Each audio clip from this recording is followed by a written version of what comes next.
কয়ামত কয়ামত করে নেচেছি কয়ামত কয়ামত কয়ামত কয়া। সকালবেলা আমি উঠে ঘর ঝাড়ু ফাড়ু দিতে দিতে তোমাদের কাকু চা করে নিয়ে চলে এসছে। আর এই ভিডিওটা তোমাদের কাকুই করেছে, নিজেকে দেখাইনি ঠিকই, কিন্তু এই ভিডিওটা তোমার কাকুই করেছে। মর্নিং সবাইকে, কাকিমা লাইফস্টাইলে আরও একবার সবাইকে স্বাগত। তো তোমরা সবাই কেমন আছো? আমি তো বেশ ভালো আছি। এখন বাজে সকাল 11টা। তো আজকে সকাল 11টা থেকে ব্লগটা স্টার্ট করছি, কারণ এখন এডিট করলাম, ভিডিওটা পোস্ট করলাম, তারপরে তোমাদের সঙ্গে কথা বলতে এসে স্নান টান করে রেডি হয়ে চলে এসেছি, রান্নার দিকে যাব।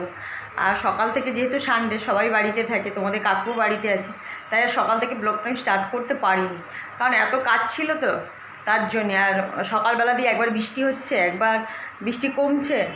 তো চলো, এখন বেশ বাইরেটা রোদ্দুর বেরিয়েছে, দেখাই তোমাদের।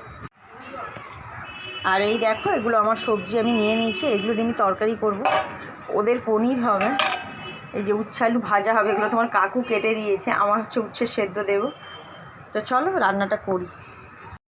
তো দেখলে কালকে এটা হচ্ছে মাম্পু নিয়ে এসেছিলো পনিরটা, আর আমি যেহেতু এখন চিকেন মাটন কিছুই খাবো না, তাই ওরাও খাচ্ছে না। আমি বললাম তো কী আছে, তো আজকে তো সানডে, যাও নিয়ে আসো, আমি বানিয়ে দেবো। তো তোমাদের কাকু কেন, মাম্পু কেন, বলো কোনো দরকার নেই, পনিরের 2-1 টুকরো তুমি খেতে পারো, তো এখান থেকে 2-1 টুকরো নিয়ে খেও, কিন্তু আমরাও খাবো না, ছাড়ো, বাদ দাও, তোমাকে করতে হবে না। আর মেয়ের জন্য আমি ওদিকে ম্যাগি বসিয়ে দিয়েছি, এদিকে আমার কাটাকুটিও। আর এটা কে বলো তো, এটা হচ্ছে তোমাদের ঝুমা বৌদির ছেলে। তো আমাদের বাড়িতে প্রায় আসে, আর আমাদের বাড়ি ওদের বাড়ি বলে কথা নেই, আমার ছেলে মেয়ে কেন, ওর ছেলেও, মানে আমার বাড়ি গেলেও খিদে পেলে খাবে, ওর বাড়ি গেলেও আমার ছেলে মেয়ে খিদে পেলে, ওটা কোনো ব্যাপার না। তো আমি একটু ম্যাগি বানিয়েছিলাম, ওকে বললাম খাবি, ও বললো হ্যাঁ খাবো, তো দিয়ে দিয়েছি। ওদিকে মাম্পু আর হচ্ছে ও পুচকুটা করে ম্যাগি খাচ্ছে, আমি এদিকে তরকারি বসিয়ে দিয়েছি। আর তোমরা সবাই জানো যে এই তরকারিটা হচ্ছে আমি কিছুই দিই না, এটাই যে আমার সবজিটাই, এর মধ্যে অনেক কিছুই সবজি দেওয়া রয়েছে, এর মধ্যে খালি একটুখানি একটা কাঁচা লঙ্কা, একটুখানি জিরে ফোড়ন, আর অল্প একটু সামান্য পরিমাণের তেল, ওটাই দিয়েছি খালি, ব্যাস ওটা দিয়েই সিটি মেরে নিই, আর ওটাই খাই। আর নামানোর সময় একটু জিরের গুঁড়ো দিয়ে দিই, ওটাকে আমি বসিয়ে দিলাম, দিয়ে এবার পনিরটা কাটছি আমি। আর দেখো পনিরটা এইভাবে চোখো চোখো করে কাটছি। আর ভেজে রাখলে না, মাম্পু কেন পাপাই কেন খেতে খুব ভালোবাসে, মানে আমি যদি ভেজে রান্না করার সময় একটুখানি অল্প করে ভেজে রেখে রান্না বসাচ্ছি, তার মধ্যে থেকেই 2-1 টুকরো খেয়ে নেয়। তো আজকে যেহেতু পাপাই নেই, তাই ওর কথাটাই মনে পড়ছে আমার, যে থাকলে হয়তো 2-1 টুকরো মুখে নিয়ে নিত। পাপাই নেই বলতে ও খেলতে গেছে মাঠে, এসে খাবে। আর মাম্পু তো শুয়ে রয়েছে, দেখলে বলতে হচ্ছে ওই উঠে খেলো জাস্ট, আবার গিয়ে বিছানা, ওর অনেক এডিট ফেডিট থাকে, তো তার জন্য অত কিছু বলিও না আমি। আর তোমাদের কাকুকে আমি একটুখানি ক্যামেরা করে দিচ্ছিল, ওকে একটুখানি আইসক্রিম বের করে দিলাম, আমি দেখে বলো কেমন হয়েছে আইসক্রিমটা। তো বললো আইসক্রিম কখন নিয়ে আসলাম, ও তো জানে না যে পার্থে দিয়ে গেছে, জানে পরে শুনেছে সেটা, কিন্তু আগে মানবে কি মানবে না এটা নিয়ে একটুখানি ডাউট ছিল। তো এদানিক যখন দেখছে ছেলে মেয়ে দুটোই পরিশ্রম করছে, খাচ্ছে, কিছু বলে না আমাকে, না হলে আগে হয়তো মেয়ে কোনো সময় যদি ভিডিও করতো বা হয়তো বলতো যে পরে তো মেয়েকে বিয়ে দিতে হবে, ইদানিক দেখি না ও বুঝে নিয়েছে যে মেয়ে এটাকেই প্রফেশনাল হিসাবে বেছে নিয়েছে, কিছু করার নেই, ও যেটাতে ভালো থাকবে আমরা সেটাই আগে ভাববো ওর জন্যে। আর দেখো উচ্ছে ভাজাটা প্রায় আমার হয়ে গেছে, আর আমি আরেকদিকে আলু ভাজাটাও বসিয়ে দিয়েছি, পনিরের আলু এটা। আর আমার তরকারিটা তো আমি আগেই সিটি মেরে নামিয়ে নিয়েছি, পরে তোমাদের খুলে দেখাচ্ছি।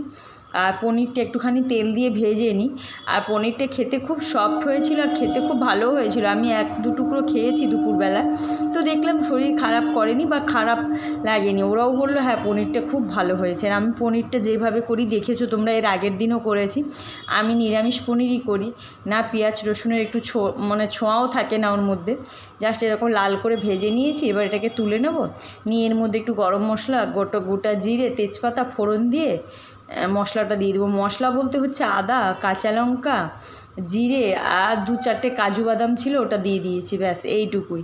আর হলুদ, এর মশলা হচ্ছে এই, আর কিছুই দিই না আমি, এইভাবেই রান্না করি। আর রান্না করতে করতে তোমরা জানো আমার যা বাসন পড়ে আমি প্রায় মেজে নিই, মেজে তুলে নিই, কারণ কি বলো তো, রান্নার পর ওই এক গাদা বাসন হয়ে যায়, আমার ভীষণ বিরক্ত লাগে।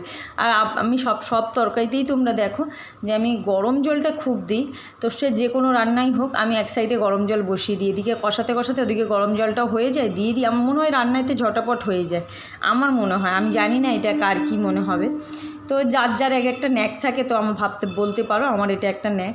তো আমার ওই তরকারিটাও হয়ে গেছে, আমি দেখাচ্ছি তোমাদের। আর এর মধ্যে আজকে 3-4 রকমের সবজি দিয়েছি, লাউ, আর ঝিঙে, পটল আলু 4 রকমের হ্যাঁ দিয়ে করেছি, তো খারাপ লাগেনি খেতে। খাওয়ার সময় একটুখানি তোমাদের কাকুকে দিয়েছিলাম, ছেলে মেয়েও একটুখানি করে খায়, কারণ ওরা তো দেখে যে আমি খাই, ওদের খারাপ লাগে তো বলে বেশ ভালো হয়েছে। আমি যেই বলে একটু নিবি, বলে হ্যাঁ দাও। তো আমি একটুখানি নুন টেস্ট করে নিচ্ছি, তার মধ্যে একটুখানি উপর দিয়ে একটু জিরের গুঁড়ো দিয়ে দেবো, কারণ একদম টেস্ট লাগে না গো, খালি মানে বললাম না যে 2 থেকে 3 ফোঁটা যে তেল হয় ওরকমই দিই। তো একটু নুন কম ছিল, তাই নুন দিয়ে একটু টেস্ট করে নিলাম। আর শরীরটা আগে, মানুষ শরীরের জন্য কত কিছু খাওয়া ছেড়ে দেয়, আর আমরা তো সামান্য এটাই, তাই যদি না ছাড়তে পারি তাহলে আর কি করব। পরের দিকে তখন বড় কিছু হয়ে দাঁড়াবে, তার থেকে ভালো না আগের থেকে সাবধান হয়ে যাওয়া। তো চলো, আমার এই রান্নাটাও হয়ে গেছে, আর ওদিকেও প্রায় রান্না কমপ্লিট। খালি কাঁচাটা এটা ফোটানো ছিল দুধ, সকালবেলা ছেলে খেয়ে মাঠে গেছিলো, আমি একটুখানি খেয়েছি হলুদ দিয়ে, ছেলে খেয়ে ওকেও মাঠে পাঠিয়েছিলাম। আর কি আর ছিল না, দুধ যেটা ছিল সেটা দিয়ে দিয়েছি। আমি ঘি দিতাম, দেখলাম ঘি নেই, তাই একটুখানি আমুল বাটার ছিল ওপর থেকে দিয়ে দিলাম। তো খারাপ লাগে না, টেস্ট বেশ ভালোই লাগে। আর আমার ছেলে মেয়ে তো জানো পনির খেতে খুবই ভালোবাসে, মাছের থেকেও ভালোবাসে। তো ইদানিং দেখছি মাংসটাও ওরা এড়িয়ে যাচ্ছে, হয়তো আমার জন্যই সেটা, কারণ চিকেন খেতে মোটামুটি মাম্পু ভালোবাসে, পাপাই না ভালোবাসলেও, কিন্তু দেখলাম ইদানিং বলছে না চিকেন টিকেন এখন করার দরকার নেই। সে দেখা যাবে কোনো দিন যদি খুব ইচ্ছে হয় তখন, বা হয়তো বাইরে খেয়ে নেবে খুব ইচ্ছে হলে, কিন্তু সামনে খাবে না ওরা। এটাই হয়তো হয় জানো তো পরিবারের সবার মধ্যে।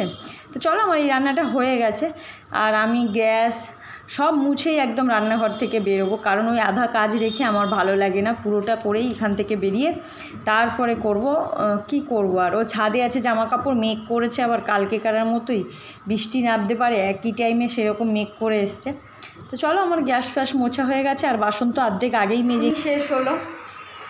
আর এখন মেঘ আবার করে এসছে কীরকম কালকেকার মতন, একই সময়তে বৃষ্টি আর নামবে।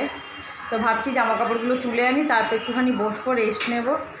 আর বিছানা ছাড়বেন আজকে? এই মেয়েটা বিছানা ছাড়বে? উঠলো, ম্যাগি খেলো, উঠলো, ব্রাশ করে বসেছিল বিছানায়, ম্যাগি খেলো, আবার দুপ করে শুয়ে পড়লো। সারা বিছানার অবস্থা দেখো, এত বড় মেয়ের বিছানা দেখো, জানলা টানলা পর্যন্ত খোলেনি। এই শ্বশুরবাড়ি গেলে কি করবি রে? হ্যাঁ, তুই শ্বশুরবাড়ি গেলে কি করবি? যাবো না তো। কি বিয়ে করবি না? করবো ও বিয়ে করবি, শ্বশুরবাড়ি যাবি না?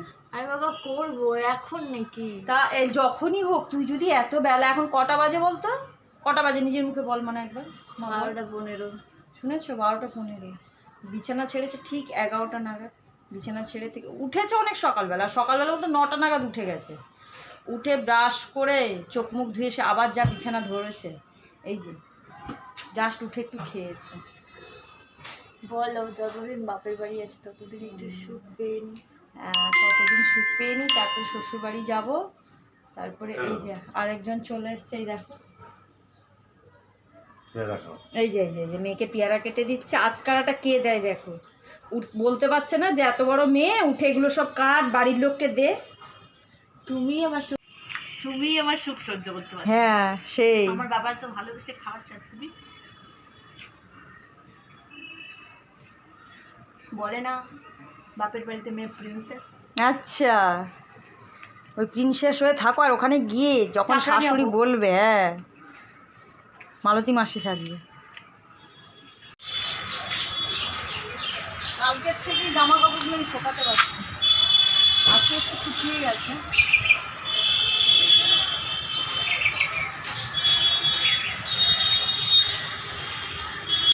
তো জামা কাপড় তুলে ট্রেন যাচ্ছে, আমি কোণায় এসে দাঁড়িয়ে দেখছিলাম, তোমাদের কাকু সামনে এসে বলছে কী হলো, আজকে কি ছাদে থাকারই ইচ্ছে, ভাত খাওয়ার ইচ্ছে নেই? বললাম হ্যাঁ চলো খেতে দিয়ে দেবো, বলে চলো বাড়িতে গিয়ে খাওয়ার পারবো ওদের জন্যে। তো চলো খেয়ে নিই, খাওয়ার বেড়ে নিয়েছি। মামপুর তো খুবই ফেভারিট, কিন্তু খুব কাঁচা লঙ্কা খায় ও কেন, তোমাদের কাকু কেন, পাপাই আর আমি এত লঙ্কা খাই না। তো পাপাই অর্ধেক খাওয়া হয়ে যাচ্ছিলো, মামপুর জন্য খালি ওয়েট করছিলাম, বাথরুমে ঢুকেছিল তাই। তো ও এসে খেতে বসে গেছে, ও তো সবসময় যেন খাওয়ার রিয়াকশান এইভাবেই দেয়, আর আমিও খেতে বসে গেছি আমার এই সবজি তরকারি দিয়ে। তো চলো আজকে খেয়ে নিই, তারপরে বিকেলে তোমাদের সঙ্গে কথা হচ্ছে। তো আরেকটা কথা জানো তো, এইভাবে খেয়ে না আমার শরীরও ভালো থাকছে বা খেতেও খুব একটা যে খারাপ লাগছে তা না, গরম গরম খেতে ভালো লাগে, কিন্তু ঠান্ডা হলে খুব একটা ভালো লাগে না।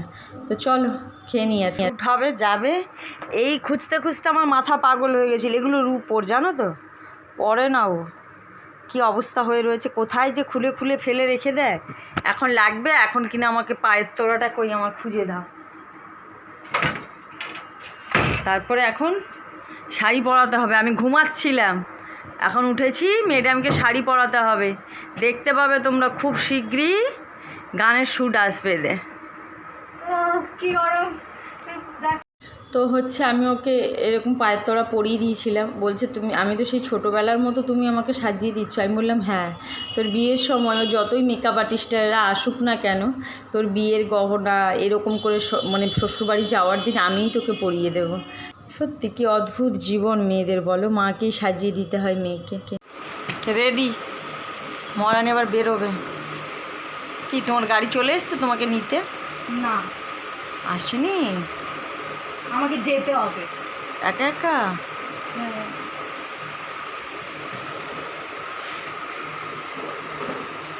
আমাকে কেমন লাগছে লাইক কমেন্ট শেয়ার করতে একদম ভুলবে না। আমি কি শাড়ি পরে, আমি বহুত দিনের পরে শাড়ি পরেছি, একদম ঘেমে পুরো স্নান হয়ে গেছি গাইস। খেয়ে চা খেয়ে ছাদে চলে আসলাম। আজকে আর চায়ের ভিডিও দিইনি, কারণ হচ্ছে আমি ভুলে গেছিলাম, জাস্ট মানে আমি ঘুমাচ্ছিলাম, তোমাদের কাকু চা নিয়ে চলে এসছে, আমি খেয়ে নিয়েছি, ব্যাস এইটুকুই। তো চলো আজকে এখন না 6টা বাজে, কিন্তু 4:60 দেখো এখন অবধি সন্ধে নামেনি, এটাই হচ্ছে বড় কথা। তো একবার ভাবলাম একটু নিচে যাব, দেখলাম টিপটিপ করে বৃষ্টি পড়ছে, তারপরে তোমাদের কাকু বললো যে চলো একটুখানি লুডো খেলবো। আমি বললাম তার আগে আমি এগুলো কেটে নিই, কারণ হচ্ছে সবজি কেটে রেখে দিলে আর আটা মেখে রেখে দিলে যত রাতেই হোক না কেন রুটিটা ঠিক বানানো হয়ে যাবে, আর যদি না কেটে রাখি তো বানাতে ভালো লাগবে না। আর দেখো তোমাদের কাকু হচ্ছে আপেল কেটে নিয়ে চলে এসছে খাওয়ানোর জন্য। আমি তো বিরক্ত হচ্ছিলাম, কিন্তু ও একদিক দিয়ে খাইয়ে যাচ্ছিলো, ভালোও লাগছিল অবশ্য। রাগ দেখালে কি হবে যে আমি কেটে নিই তারপরে খাবো, বললো না ঠিক আছে আমি খাইয়ে দিচ্ছি, তুমি কাটো না সবজিগুলো। আর একটু আলু কুমড়ো দিয়ে ছক্কা বানাবো, আলু কুমড়োর ছক্কা বানাবো, একটু পাঁচফোড়ন দেবো, কাঁচা লঙ্কা দেবো, ব্যাস এটাতেই হয়ে যাবে। আর দেখো আমি আলু কুমড়ো এগুলো সব কেটে নিয়েছি, কাঁচা লঙ্কা দেবো, আর কিছুই দেবো না। আর কাটার পর আমি এগুলো ধুয়ে টুয়েও নেব, ধুয়ে রেখে দেবো, আগেও ধুয়ে নিয়েছি, মানে ছাড়িয়ে নিয়ে আমি সব জিনিস আগে ধুয়ে নিই, তারপরে আবার কাটি। কাটার পর যদি কোনোটা মনে হয় ধুতে হবে তো ধুই, না হলে আবার কোনোটা ধুই না। তারপরে আটাটাও মেখে নেব, আর আটা মেখে নিয়ে রেখে তারপরে তোমাদের সামনে আসছি বলছি। আটাটা না আমার একটু বেশিই জল পড়ে গেছিলো, কী করবো, আটা মাখলাম দেখে। তারপরে হচ্ছে কুমড়ো আলু কাটা হয়ে গেছে, খালি তো একটু তরকারি বানাবো। আর এই দেখো তোমাদের কাকু বাড়িতে, আর মাম্পু পাপাই কেউ নেই, কী করবো এখন খুঁজে পাচ্ছি না। আর কতই বা বক বক করবো তোমাদের সঙ্গে, তোমরাও বোর হয়ে যাবে আমার কথা শুনতে শুনতে। তো চলো একদিন লুডো খেয়ে নিই, আর আজকে কে হারে কে যেতে তোমাদেরকে সেটা দেখাবো। হ্যাঁ, হারে বেশিরভাগ স্বীকার করে না, ঠিক আছে? দেখেছো কথা, আচ্ছা ঠিক আছে, দেখতে পাবে আজকে তোমরা। এক মিনিট দাঁড়াও। আর হচ্ছে তো খেলাটা তোমাদেরকে দেখাতে পারিনি, কারণ কেন জানি না ভিডিওটা ঠিকভাবে আসেনি। আর চলো আমি এই যে রুটি বানাতে শুরু করে দিয়েছি, রুটিও ওদিকে তরকারিটা প্রায় হয়ে গেছে আমার। আর কেন রাত্রি হলো টিভি হলো তোমার শ্যুট, কী গানে শ্যুট হলো ভুলে? কায়ামত কায়ামত কায়ামত। আপনারা খুব তাড়াতাড়ি আমাদের রিলস দেখতে পাচ্ছেন, রিলস দেখতে পাবেন কাল পরশু। কায়ামত। পার্থ কি তোমার সঙ্গে ড্রেস ম্যাচিং করে পরে গেছিল? ম্যাচিং তো পরে যায়নি, হয়ে গেছিল বাই এনি চান্স। আচ্ছা, সবুজ সবুজ হয়ে গেছিল। আচ্ছা, কিন্তু আমরা কেউ কাউকে বলে যায় না। আর রাস্তায় আপনি পায়ের তলা খুলছিলেন কেন? কারণ আমার পায়ের তলা গড়ে গড়ে চলে যাচ্ছিল, তাই আমি পায়ের তলা খুলে কারণ ঘাসের মধ্যে একটু ভিডিও করছিলাম। তারপর আরেকটা আছে কাটেছে, সরি ওটা না কি ঘুমের ভুলে গেছিলাম, দুটো ভিডিও বানিয়েছি। তো চল সব ফ্রেশ হয়ে আয়, খেতে দিচ্ছি। হ্যাঁ, করে নেচেছি। হ্যাঁ এনি তো ভাত খাবে, এত কোথায় 5টা দিয়েছি তো মাম্পির এখানে ভাত, এই যে ভাত না রুটি দিয়ে দিয়েছি, আর আমি তো জানোই তরকারি দিয়ে রুটি খাবো, তো হচ্ছে ছেলে রুটি কমিয়ে দিলেও খাবে না রুটি, এত সব ডায়েটে আছে। চলো, আর এ তো ভাত খাবে, ইনি ভাতের মাস্টার। আমরা সবাই খেয়ে নিই, এখানেই আমি আজকে আমার ভিডিওটা শেষ করছি। সবাই সুস্থ থাকবে, ভালো থাকবে, সাবধানে থাকবে। দেখা হচ্ছে নেক্সট একটা ব্লগে। চলো, গুড নাইট।